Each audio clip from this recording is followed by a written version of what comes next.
തൽക്ഷണം അവൻ്റെ വായ് തുറക്കപ്പെട്ടു, നാവ് സ്വതന്ത്രമായി. അവൻ ദൈവത്തെ വാഴ്ത്തിക്കൊണ്ട് സംസാരിക്കാൻ തുടങ്ങി.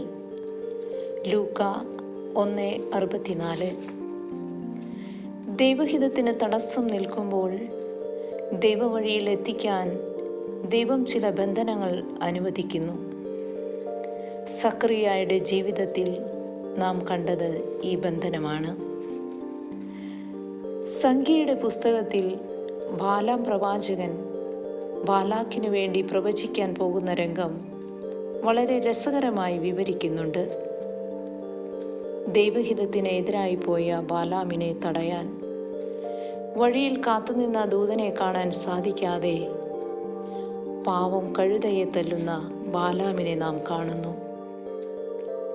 നമ്മുടെ ജീവിതത്തിലും പലപ്പോഴും ഇതൊക്കെ സംഭവിക്കുന്നുണ്ട്. ദൈവവഴിയിലേക്ക് നമ്മെ നയിക്കാൻ ഇപ്രകാരം ദൈവം പറഞ്ഞുവിടുന്ന ദൂതരാണ് പരാജയങ്ങളുടെയും രോഗങ്ങളുടെയും ദുരിതങ്ങളുടെയും കീറാമുട്ടികളായ മനുഷ്യരുടെയും രൂപത്തിൽ നമ്മുടെ വഴിയിൽ തടസ്സമായി നിൽക്കുന്നത്. എന്നാൽ ഇത് മനസ്സിലാക്കാൻ കഴിയാതെ കഴുതയെ തല്ലിയ ബാലാമിനെ പോലെ നാമും ഈ വ്യക്തികളോട്, സാഹചര്യങ്ങളോട് യുദ്ധം വെട്ടുകയാണ്.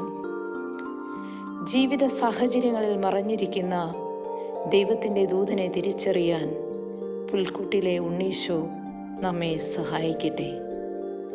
സൽക്രിയ, ജോബിൻ്റെ പുസ്തകം അധ്യായം 29 വായിക്കുക.